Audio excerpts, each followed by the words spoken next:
kalau setiap malam itu mesti cari korban. Cari korban tuh gimana nih, Mas? Entah itu nyelakai orang dan sebagainya. Oh iya?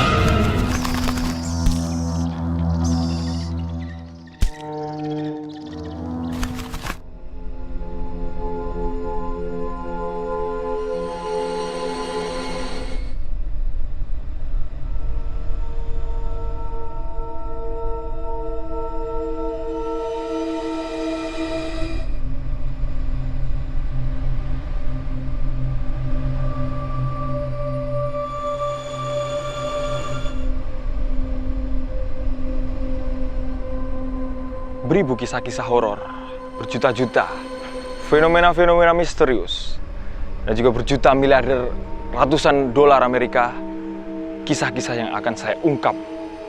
Bersama saya Goldi Gumilang akan menelusuri tempat tersebut. Beneran apa enggak sih? Katanya horor. Au!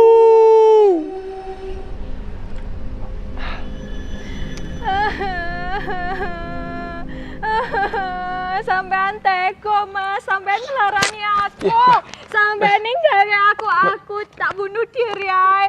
Mbak, aja Mbak, aja bunuh diri Mbak. Aja bunuh diri. Bisa ngomong sampean Mbak. Aja melu nangis. Teko Mas, sampean teko. Mas ngapain di sana? Harus bunuh diri Mas. Aku iki syuting Mas. Syuting. Sampean teko ganggu syutingku. Itu saya kira bunuh diri. Mami, Mbak. Ayo cuci bunuh diri. Maaf. Iya mama Mas. Oh, ndak sumber sosis ya.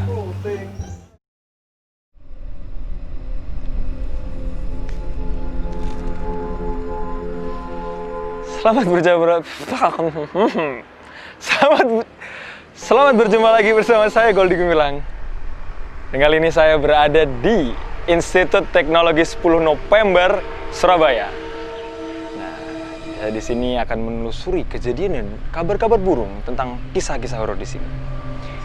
Kalau dilihat-lihat ya ini asri sekali, ada pepohonan, ada rerumputan, ada itulah hewan-hewan yang liar di sini. Tapi bukan itu yang akan saya cari. Aku akan cari kisah-kisah horornya. Apakah di sini ada profesor-profesor hantu? Atau ada apa? Nah, saya juga nggak tahu.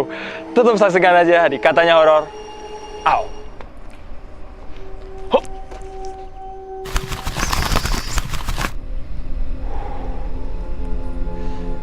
Hutan-hutan yang rindang oleh semua yang berada di ITS.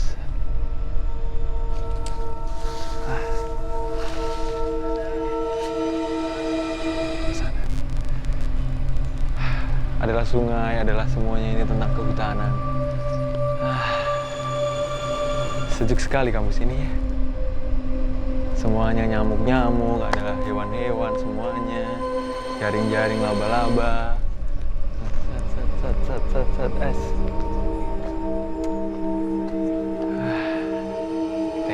ITS.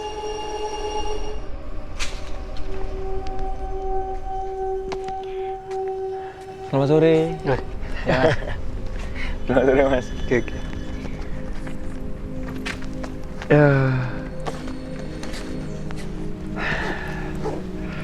Selamat sore teman-teman. Balik lagi dengan saya ini Mas Goldi Gumilang, dengan ini Mas Yusuf. Dan kita sekarang di Institut Teknologi 10 November Surabaya Mas. Ya apa masih suasananya Mas? Menyenangkan ya? Lumayan. Lumayan lah. Sadu. Jalan-jalan dengan ya mendung-mendung ria ya. Semakin menambah kehororan tempat ini teman-teman. Sebelum masuk ke pembahasan nih Mas, kita kan tadi udah jalan-jalan dari depan, dari masjid, dari taman alumni, terus putar. Terus akhirnya kita duduk di sini itu di Departemen Statistika. Ya, terus kita jalan-jalan. Kita tadi duduk di sana ya Mas ya? Di jembatan Statistika. Terus ya tadi Mas Yusuf coba komunikasi, coba ngeliat nggak seberapa banyak interaksinya Mas ya. Terus kita jalan lagi teman-teman. Di sini kan di depan saya ini tepat ini ada 2 pohon beringin dan rindang banget. Terus kita coba duduk di sana di gedung di gedung yang sana sih, nggak tahu gedung apa.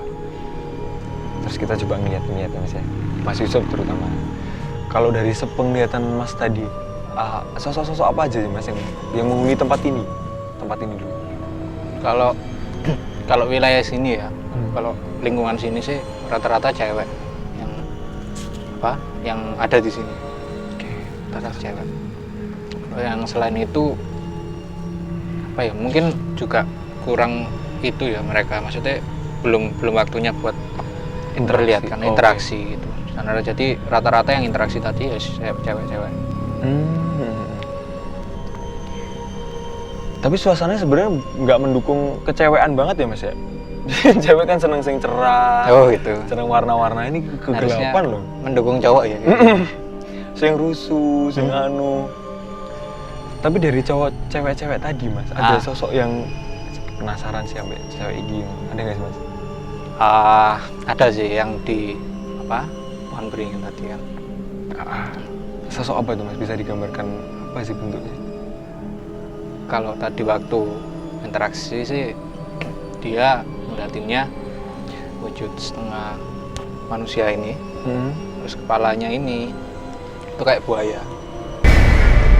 Ya, cuman kayak buaya. Cuman mulutnya agak pendek, nggak terlalu. Nggak monyong-monyong banget ya. Monyong banget, sama di sini itu ada kayak tanduk kecil gitu. Lebih ke kerbau ya, berarti agak buaya ya? Nggak juga sih. Kan ini tanduk. Soalnya tadi juga karena Mas Yusuf coba awakmu coba golong dia. Pun aku juga merasakan gitu Mas, di sana ya Mas ya, di sana. Yang gedung itu kan? Yang gedung. Cuma sing tak lihat iku kayak ular mungkin Mas. Ya. Nanti kan waktu kita ngobrol itu kan sempat tanya tuh, kan kamu bilang Mas aku tertarik yang sana kan, terus aku bilang kalau di sini memang rata-rata cewek, dan waktu kamu lihat kan, waktu kamu interaksi tadi juga kamu dengar ketawanya juga kan? Iya. Nah memang sana juga kebanyakan cewek, cuman mungkin ini yang kalau selama ini sih kan kita biasanya cewek-cewek yang mbak Kunti lah ya. Mbak Kunti sering terjadi kan. Itu yang sering kita kan. Tapi kalau ini tadi rata-rata sih lebih ke siluman. Oke.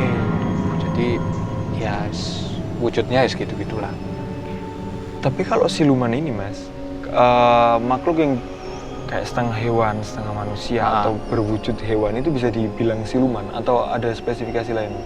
Kalau aku nggak tahu ya kalau itu ada spesifikasi khusus kalau ini bisa dibilang siluman apa enggak. Cuman kalau aku pribadi ya aku ngambil gampangnya, kalau selama itu dia wujudnya setengah-setengah hewan ya aku nyebut dia siluman. Entah itu paling perbedaannya cuman siluman yang ada di air sama siluman di darat gitu aja. Secara energi sama secara kekuatannya beda kan. Oke.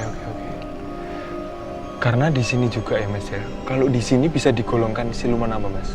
Darat kah? Darat lah. Darat. Maksudnya darat. Karena mereka nggak ada kayak insang, nggak ada. Oke. Karena tadi Mas Yusuf ya, kita kan di sana terus Mas Yusuf coba bilang, tak tarik ke sini. Terus aku coba kon melihat dan segambaranku gitu Mas. Pas sampean duduk itu. Ya. Kan di sana ada tiang itu ya. Aku ngeliat dia ngelingker ngono Mas. Di belakangku. Di belakangnya sampean pas. Ngelingker tapi dia ning samping sampean. Dan aku nggak kelihatan wujud manusianya. Nggak di. Padahal aku tadi nyoba nyuruh dia datang itu, aku nyuruhnya dia wujud manusianya karena memang pertama dia cantik kan. Oh ya? Iya, dia cantik. Terus welcome dan sedikit genit. Jadi, makanya aku tadi genit ya? Iya, cantik dan genit. Asik kan. banget sih seperti itu. Terus cuman ya aku nggak tahu kalau akhirnya dia lebih memilih buat menampakkan sisi wujud itunya ya. Oke, mungkin dia pengen dilihat apa adanya gitu. Asik. Aslinya cantik teman-teman. Aslinya cantik. Yang dibelikan astagfirullah ya gitu. Karena Mas Yusuf tadi juga nyuruh komunikasi kan Mas. Coba jangan ngobrol. Saya mencoba untuk, karena aku tadi nanya Mas, ya assalamualaikum biasa. Nah, Saya izin di sini saya ingin tag video katanya horor saya bilang gitu. Nggak jawab, dia gue senyum terus yang kayak geleng-geleng gini loh Mas. Tapi nggak geleng sing ini Mas, yang koyo ular. kayak meliuk gitu kan. Dan yang lumayan horor ya teman-teman ya. Jadi kan Mas Yusuf bilang pengen rasa kita gol. Dan Coki lumayan wasah sih. Maksudnya aku pengen apa enggak ya.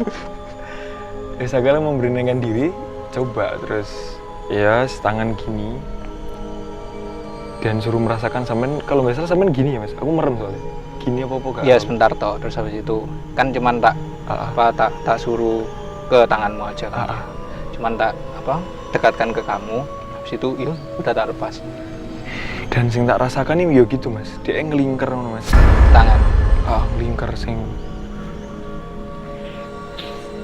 ngono apa yang medeni ternyata.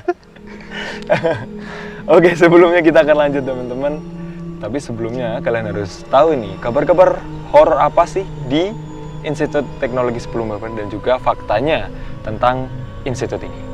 Silahkan dilihat. Halo sobat katanya horor. Hahaha, kalian bingung kan kenapa saya yang ada di sini? Karena co-host satunya sedang ya gitulah. Jadi di sini saya akan bacakan fakta-fakta dari ITS sendiri ini. ITS sendiri itu dulunya itu didirikan oleh wakil dari PII. PI atau PI ya, cari sendiri di internet kalau tidak tahu PI itu apa.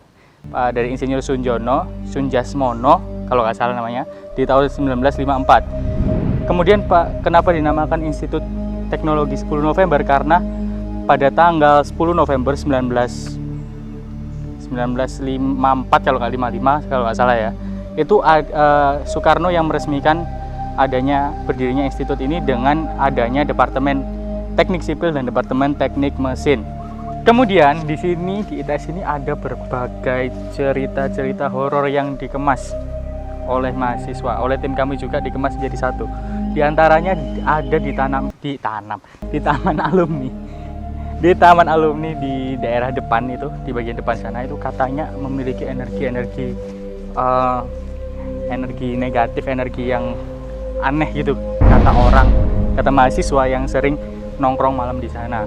Kemudian di jurusan fisika itu ada sesosok yang dinamakan oleh mahasiswa setempat adalah Jeng Sri. Siapa Jeng Sri? Sri, kapan kowe Bali? Asik. Tidak mungkin dong. Dan kemudian di di jurusan instrumen apa lupa aku, katanya itu pernah ada mahasiswa malam-malam itu kayak beli bakso dari tukang bakso lewat. Malam-malam beli bakso di tukang bakso lewat, terus pas dimakan dibawa ke dalam, pas mau dikembalikan piringnya, mangkoknya, tukang baksonya hilang. Dan itu menjadi salah satu misteri dan kisah horor di sini. Dan yang paling care di sini itu ada di jembatan statistika, di jurusan statistika. Konon katanya waktu ada ospek itu ada mahasiswa yang kesurupan, ada banyak mahasiswa kesurupan di sana. Penasaran kisahnya? Kembali lagi ke Goldie.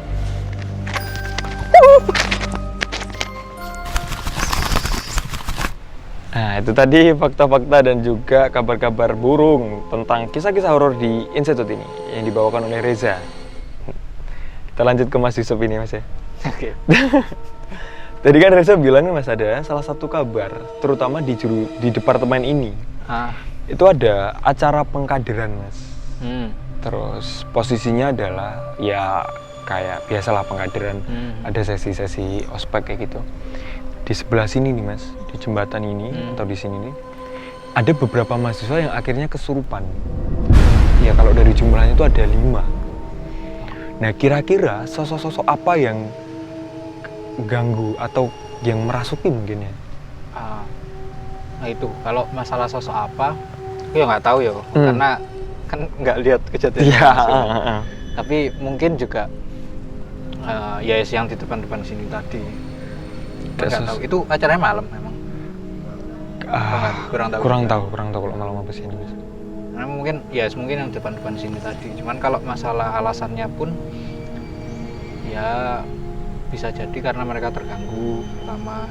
Itu juga emang entah itu panitianya nggak ada izin dan sebagainya, atau mungkin memang ada yang melakukan kesalahan. Biasanya kan meskipun kita minta izin ketika membuat acara ya di tempat yang malam dan sebagainya, ketika kita meminta izin kadang mereka juga meminta juga, dalam artian nggak apa-apa tak izini gitu, nggak apa-apa tak izinkan, tapi kamu jangan gini kan mereka juga tetap ada batasan-batasannya. Ada batas-batasan. Nggak boleh itulah, bisa juga karena ada yang dilanggar. Bisa jadi seperti itu yang sering terjadi sih, maksudnya yang sering dialami. Tapi aku penasaran sih Mas sama kejadian-kejadian kesurupan terutama ya.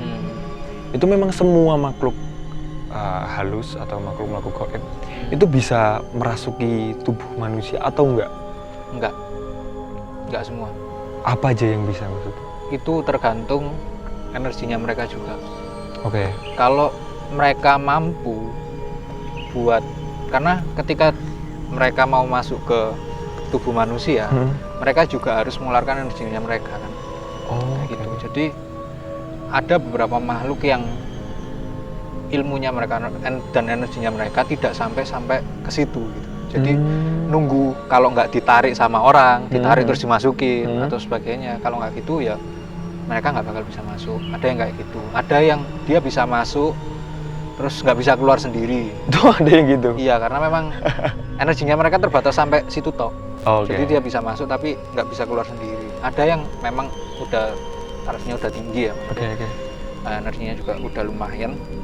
Mereka bisa masuk sendiri atau keluar sendiri dengan maunya. Kalau masuk apa enggaknya nih Mas? Aku belum tahu ini ya. Mereka itu sekedar nempel di tubuh kita atau memang benar-benar masuk ke dalam tubuh. Ke dalam tubuh. Nah, ini ada beberapa hal yang dibilang orang-orang kesurupan ya. Kan orang-orang kesurupan bilang nyebutnya kesurupan. Nah, itu ada beberapa hal yang ada yang enggak masuk full, ada yang cuma nempel, ada yang ya energinya aja gitu. Jadi kalau yang full biasanya dia nggak sadar, manusianya sendiri nggak sadar, dan kadang dia sendiri entah itu kalau ada di sebelahnya tubuhnya atau kalau nggak gitu bertukar tempat dengan si makhluk tadi. Jadi misal si A tadi ya, si makhluk ini tadi tempatnya di danau gitu ya. Habis itu dia ngerasukin tubuhnya si anak ini tadi. Ada yang dia tukar tempat, jadi anak ini tadi dipindahkan ke danau, dia yang masuk. Ada yang anak ini tadi ada di sebelah tubuhnya, tapi dia nggak bisa ngapa-ngapain karena dia sendiri nggak tahu gimana caranya kembali. Ada yang kayak gitu. Ada yang cuma nempel. Kalau nempel paling cuman di pundak, nempel, entah itu tangannya, entah badannya ditempelkan. Itu juga bisa, cuman itu nggak full biasanya. Jadi yang kesurupannya, orang yang kesurupannya pun juga nggak sepenuhnya hilang kendali. Dia masih setengah sadar. Berarti ada kemungkinan terburuk hilang kesadaran ya Mas? Kalau full ada yang cuma setengah-setengah juga ada. Berarti masih ada kesadaran bahwa ini aku, tapi sebelah sisi atau satu sisi atau beberapa hal itu tidak bisa aku lakukan gitu. Setengah punya hak buat kendalikan badan lah. Soalnya kalau bener-bener nggak sadar terus moro-moro mulai ditakoki wong tuane kan sakno wong tuane Mas. Wis mangan urung le ngono. Meneng deh. Malah moro-moro ngantemi sapa ngono. Ngeri. Jarang sih kalau dia kesurupan di satu tempat ya, terus dia pulang dalam keadaan kesurupan, jarang. Karena nggak sampai koyo ngono ya? Iya, nggak sampai. Oh, terlalu hiperbola berarti saya. Oke. Tapi ini Mas Yusuf juga kan cerita di depan ya Mas ya? Di depan ya, di danau apa? Di depan sini berarti? Atau di depan sana? Sini berarti. Danau ya? Iya. Ada sosok-sosok apa sih Mas? Di situ itu aku pernah dengar kan katanya teman-temanku, kalau setiap malam itu mesti cari korban. Cari korban tuh gimana Mas? Entah itu nyelakai orang dan sebagainya. Oh iya? Iya, katanya kan gitu kata mereka. Terus waktu satu hari aku pernah motoran, sengaja lewat situ. Jalan situ ketemu satu sosok. Dia itu duduk di atas pohon kan. Dia di dekat danau itu tadi, di atas pohon. Tak tanyai, bener tak katanya kayak gitu. Katanya dia, enggak, aku nggak ngapa-ngapain. Kadang dia jatuh sendiri, terus aku yang disalahkan. Gitu.